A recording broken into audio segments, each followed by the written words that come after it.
Hi, everyone, and welcome to the Realtime API breakout session. I'm Mark, an engineer on the API team working on the Realtime API. And I'm Katya, and I'm part of the developer experience team.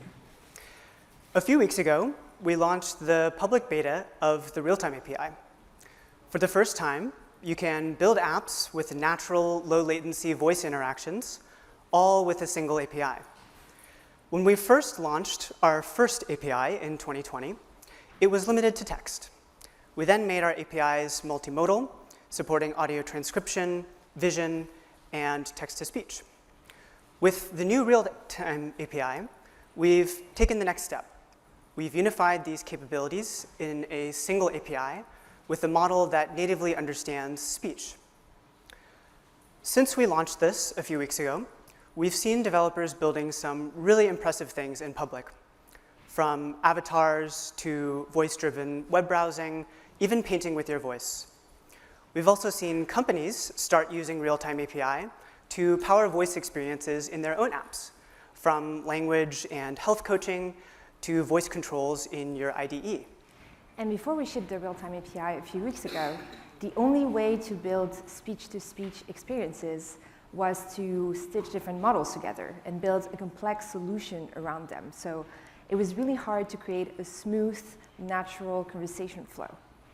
And unless you're using the Realtime API, you actually need to stitch different models together, and so you have to perform multiple steps. You need to connect these systems, and to go from input to final output, there are different steps to take into consideration. So let me show you what I mean.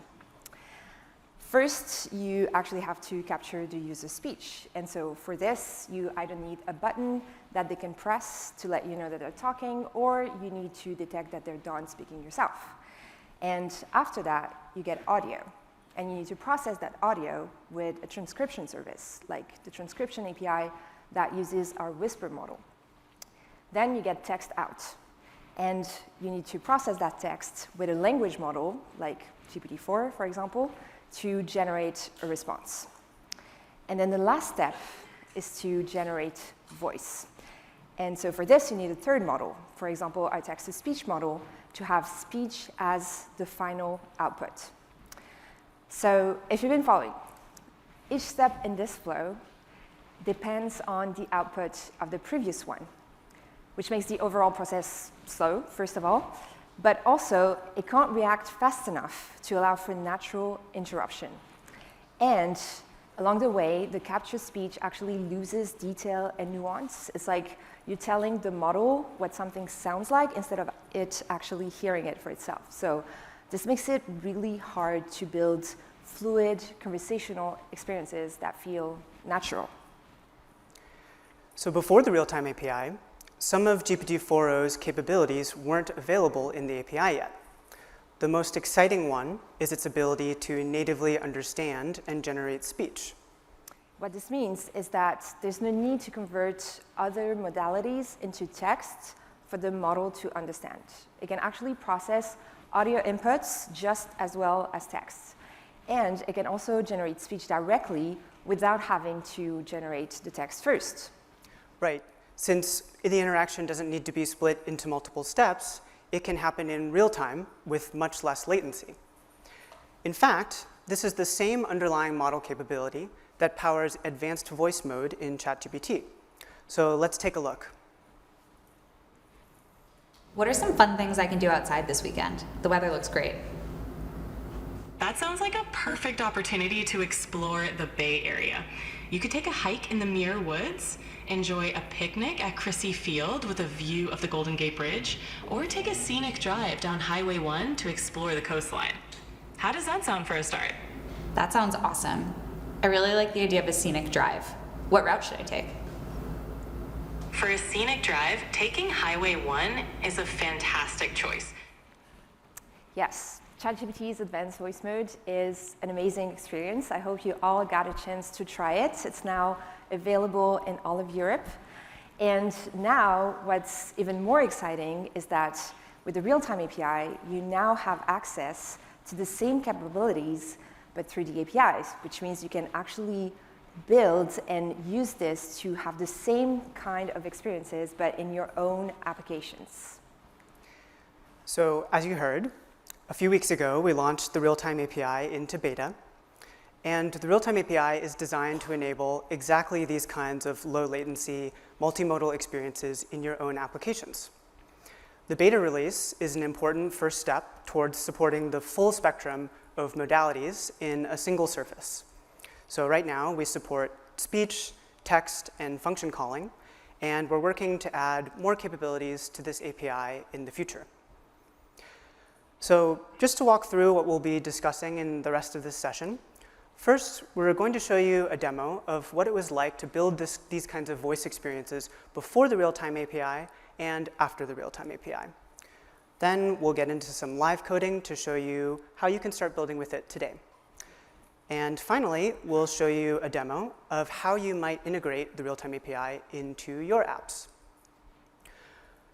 So let's see how voice assistant apps were made before the Realtime API. On Katya's laptop, we've got a small example here, which was implemented by combining a few different systems. So, like we said, you'll need speech transcription, a language model, and you'll need to generate speech. So we can use OpenAI's Whisper, GPT-4o, and text-to-speech APIs for these. Okay, so I have here on my laptop a voice assistant built the old way. So as Mark said, there are 3 different steps, and I'm going to ask something, and then we'll see the different steps while they are happening on screen. Ready? Okay. Okay, quick. How do I unsend an email? Okay, so it's generating a text response. Now it's generating the speech. This is becoming awkward. If you need to unsend an email, the process can vary depending on the email service you use to send it. Okay, thank you. Here are some common. So I'm going to stop it there because it's way too late, but you get the gist. This works, but we're missing out on some important stuff. It responded too slowly to be helpful, so I hope that email wasn't too spicy, Katya. So let's look at something similar, implemented with Realtime API this time. Okay, so I have here an upgraded version of this voice assistant. And so now we don't have separate steps. It's all happening at the same time. So let's try it and see the difference. Hey, can you hear me? Loud and clear.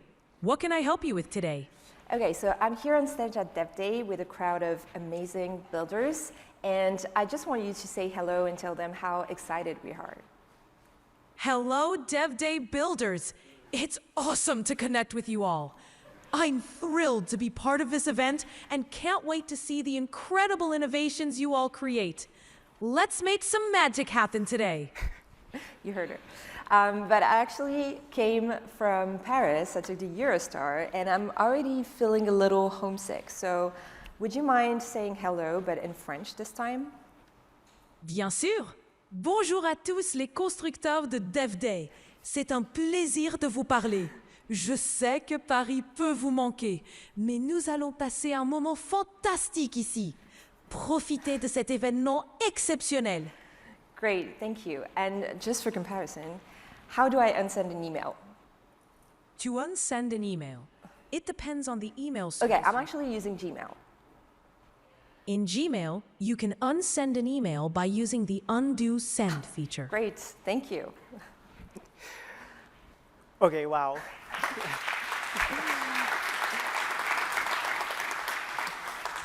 So, huge improvement. We're going directly from speech in to speech out using GPT-4o's native speech capabilities. And what that means is that we didn't have to wait, and it's really cool to hear how expressive the voice is relative to plain TTS. In fact, since we launched Realtime API a few weeks ago, we've been working on making the voices even more dynamic.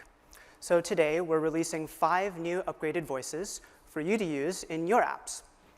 As a quick comparison, here's what it sounded like when we launched compared to a few of the voices that are now available today. The human voice is the most beautiful instrument of all, but the most difficult to play, said Richard Strauss. But according to Maya Angelou, it's not what you say, it's how you say it. Words have incredible power. They can make people's hearts soar. Or they can make people's hearts sore, Marty Grafe once said. And when King George VI spoke to his country in real time, he said, I send to every household of my peoples, both at home and overseas, this message, spoken with the same depth of feeling for each one of you, as if I were able to cross your threshold and speak to you myself. All right. Of course, since the model natively understands speech, you can tune the emotion and tone of these voices to your needs using system messages. Great. Should we dive into how this works? Let's do it. So the Realtime API exposes a new endpoint called v1/realtime. And your apps may maintain a WebSocket connection and exchange JSON-formatted messages with the server. These messages can contain text, audio, and function calls. The WebSocket transport allows us to keep a stateful connection open, which is the key to liveness here. So user input, including audio, can be streamed to the Realtime API in real time, and output from the model will be streamed back as soon as it's produced. So now we'll walk through some demos to better explain how this works. Yeah, let's actually build something. I think that's enough introduction. Maybe we can start with a simple example like the one we just seen. Mark, why don't you walk us through how you would actually build this? Sounds good.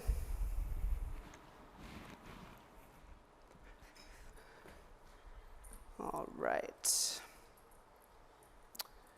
OK.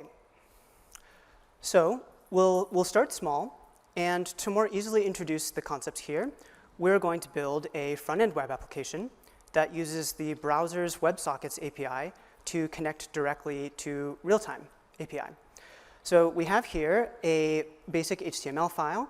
And I'm going to include some utils here that help us deal with the audio APIs in the browser. And other than that, we just have a button right now. And we sort of set up some of our helpers here. So if we go over to the web page and we click Start, of course, it doesn't do anything yet because we haven't written any code. So let's do that now. So the first thing I'll do is I will open up a connection to the Realtime API. So I'm creating a new WebSocket, and I have the API URL here, and I pass the model along as well. And you'll notice that I'm passing my API key using this custom header. So this isn't really suitable for a production app, but it's great for starting to locally experiment with the API directly in the browser. So just keep that in mind as you start building. So now that we've created our WebSocket connection, we will now start handling messages from the Realtime API. So what I've done is I've defined an onMessage handler. And the messages that we get back from the API are in JSON. So we'll go ahead and parse the message as JSON. And the messages each have their own type. So in this case, what we care about is the response.audio.delta message. So this message will be sent back from the server whenever the model is responding with audio. So we'll switch on the message type. And when we get the response.audio.delta message, we'll go ahead and base64 decode the audio. And then we'll pipe this audio into our WaveStream player utility class, which will play the audio out on the speakers. And you'll notice here that the audio we get back is PCM16, so this is 24 kilohertz wave. The API also supports G711. So if you're interested in how to use different codecs, I encourage you to look at the docs and check out how that works. So this takes care of handling audio that comes back from the model. Now let's deal with taking our own speech and sending that off to the Realtime API. So what I've done is I've added an onOpen handler for the WebSocket connection. And what we'll do is first we'll start recording using the microphone. And our utility class here is going to let us register a callback so that whenever any speech comes through the microphone, we'll take that speech and we'll package it up in a message to the Realtime API called input-audio-buffer.append. We'll base64 encode it, and we'll send it off. So since we've handled both the model output coming back to us and our own speech going out to the model, this should be enough to start having a conversation. So we'll switch back over and see how it goes. Can you hear me? Yes, I can hear you perfectly fine. How can I assist you today? Well, I'm just demoing you off to an audience, so can you say hello? Hello there. It's a pleasure to meet all of you. If there's anything you'd like to ask or know, I'm here to help. All right, great. So we have working speech-to-speech application in just a few lines of code. But let's show off a few more features of the API. So one of the things that, by default, the Realtime API, when you open up a new session, will automatically respond to us when we finish talking. But we haven't yet handled interruptions quite correctly. So when the response comes back from Realtime API, it actually comes back faster than Realtime. So the API will just give us back the model response as fast as it can be generated. And we'll take that response, and we'll buffer it and play it locally. So if we want interruptions to feel natural, then what we need to do is when the user starts speaking, we need to stop the model output from playing on the speakers. So the Realtime API will sends us an event that will help us detect when speech has started, and we can use that to sort of do our logic. So let's do that now. So we're now handling a different message type. This message type is called input-audio-buffer.speech-started. So this is going to be sent to us whenever the server detects that the user has started speaking. And when the user starts speaking, what we'll do is we'll interrupt any of the model output audio that we're currently playing. And our helper here is going to give us back this offset. So this offset is the duration of audio that we've already played. And what we'll do with that is we'll send that back to the API. And we do this so that we can let the model know exactly where we interrupted, right? Because it's sending us audio faster than real time. We want to let it know what was actually played at the time when we started speaking. So we just need a little bit more metadata to get this all wired up. And I'm going to add that now. So we just need this current item ID and this content index. And that should be all that we need to get interruptions working the way that we want. So let's try that out. Can you hear me? Yes, I can hear you. How can I assist you today? Can you tell me 5 interesting places to visit in London? Absolutely. London is full of fascinating spots. Here are 5 interesting places to check out. The British Museum, home to a vast collection of art. Oh, that sounds really interesting. Where is that? The British Museum is located in the Bloomsbury area of London, on Great Russell Street. It's easily accessible by public transport with the Tottenham Court Road and Holborn tube stations nearby. All right. So you'll notice that I was able to interrupt the model and ask it where that was, and it knew, based on how much audio was played out, what I was talking about. So it knew that I was asking about the British Museum.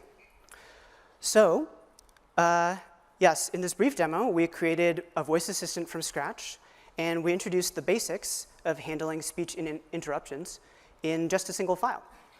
And we did this using vanilla front-end JavaScript just to show the API in its simplest form. But of course, we don't build production apps this way. So let's see how this new API will fit into a real-life use case. Katya, will you walk us through that? Yeah, sure. So I actually have an example for this. So I want to build this tutoring app for students to learn about space, because I think it's a fascinating field. So I want users to be able to ask about anything on space, but I want to make it fun, you know? Like, we could do a simple chat interface, but where's the fun in that?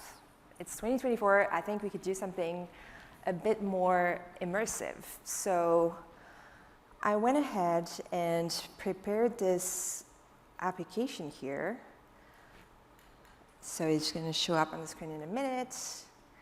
And it's a 3D view of the solar system. So this is just the front end, and then on the back end, I set up the Realtime API like Mark just explained, but this time it's part of a real application. So let's try it and see if it works. Hey, so can you tell me, what is the biggest planet in the solar system? Absolutely. The biggest planet in our solar system is Jupiter. It's so massive, it has more than twice the mass of all the other planets combined. Jupiter is the giant among giants. Okay, great. So the real-time interaction works, and I think it's already a more fun way of learning.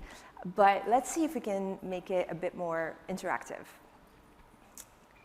Hey, I'm curious about Earth. Sure thing. Earth is the third planet from the Sun and the only one known to support life. It's packed with diverse ecosystems, abundant water, and a protective atmosphere that shields us from harmful solar radiation. Do you want to know more about Earth's characteristics? Well, I see that there's actually a lot of water there. So can you tell me, how much land is there versus water? Absolutely. Approximately 71% of Earth's surface is covered by water, while the remaining 29% is land. Our blue marble truly lives up to its name. Let me show you this on a pie chart. Here's the breakdown of Earth's surface. Okay, great, thank you. I actually have a question about Mars now. Mars, the red planet. What would you like to know? So I heard there was a lot of volcanoes there. Can you tell me, which one is the biggest? Absolutely. The biggest volcano on Mars and in the entire solar system is Olympus Mons. It's about 13.6 miles, nearly 3 times the height of Mount Everest. Would you like more information on Olympus Mons? Yeah, can you tell me what are the 3 biggest volcanoes and show me their heights? Certainly. The 3 biggest volcanoes on Mars are 1. Olympus Mons, 13.6 miles, 22 kilometers high. 2. Asclepius Mons, about 11.3 miles, 18.1 kilometers high. 3. Arsia Mons, around 11.2 miles, 18 kilometers high. Okay, great, thank you. I just learned something. Great. So let's talk about what happened here. Not only could I ask questions and get answers in real time, but we also saw some interactions happening on the screen. So whenever I asked about a specific planet, we flew in to see it up close. And when I asked questions that could be answered with data, we saw some charts pop up on the screen. So how is that possible? Well, as Mark mentioned, the Realtime API supports tool calls. So I actually went ahead and defined some tools that the model can use. So I have this focus planet tool that is called whenever we talk about a specific planet, it just takes the planet name as a parameter. And I also have this display data tool here. And the idea is that when something can be answered with data, the model will choose which chart is the most appropriate, what should be the title, and what are the data points that should be displayed. So that's already a pretty cool use of tool calls. You can trigger interactions in your app. You can make interactive apps. So that's really cool, but sometimes you might also need to send data back to the model so that it can say it out loud. So let's see how we can do that. So I have this API call here that calls this endpoint that gets the current position of the International Space Station in real time. So it gets back the latitude and the longitude. And I have this function, fetch ISS position, that just fetches to that endpoint, get the response back. And I also define here this tool, show ISS, and whenever this tool is triggered by the model, we will call that fetch ISS position function and then send the position back to the model. So let's try it and see it in action. Hey, can you go back to Earth? Sure thing. We're back to our home planet, Earth. What would you like to explore? Can you tell me, where is the ISS right now? The International Space Station, ISS, is currently located over the southern hemisphere. around negative 35.6 degrees latitude, negative 32.61 degrees longitude. It's always orbiting around our beautiful planet. What else can I help you with? Great. Actually, how do you know the current position?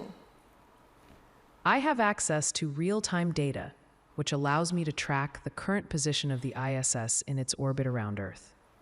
This information is updated frequently to give an accurate location of the station as it orbits our planet approximately every 90 minutes. Great. It's pretty cool, isn't it? What else can I assist you with? Yes, it is pretty cool.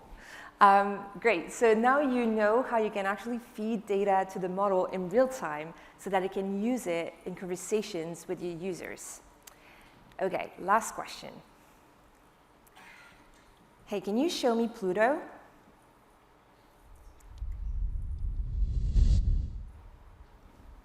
Great, I heard it's not even a planet. That's right. Pluto was reclassified as a dwarf planet in 2006 by the International Astronomical Union. The reason?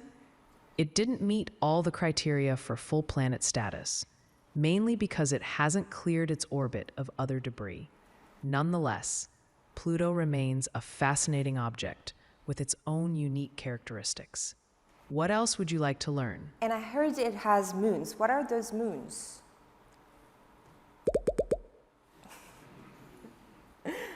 Great, thank you.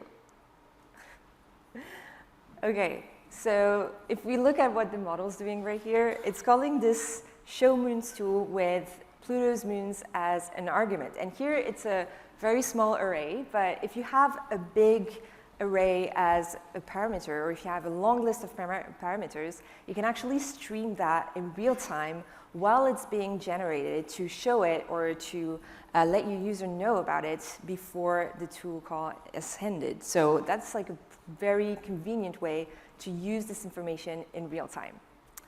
Okay, so great. With the Realtime API, we've actually built an immersive app that you can interact with through voice, and that also reacts visually to what you're asking thanks to tool use. So I hope this inspired, yeah.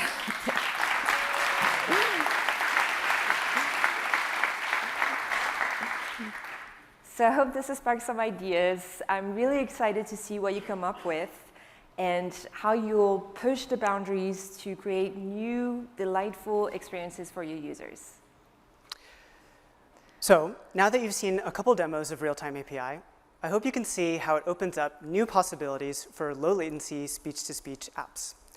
This is a new way to leverage the native multimodal capabilities of GPT-4o, and support for function calling makes it possible to deeply integrate into your apps. And as you heard in the keynote, as of today, we're also reducing the cost of using the Realtime API. We're able to offer this because we implemented prompt caching for text and audio inputs. What this means is that for any text input that hits the cache, this input will cost 50% less, just like with prompt caching for text-only input in chat completions. Any audio input that hits the cache will cost 80% less. So for a typical 15-minute conversation, we expect that it will cost 30% less now than it did at launch date. So we know how much cost matters, whether you're building something new or scaling it out, and we couldn't be more excited to offer this. And if you haven't seen it, please check out our docs and additional resources that we published to get started building. We're really excited about the potential of real-time interactions.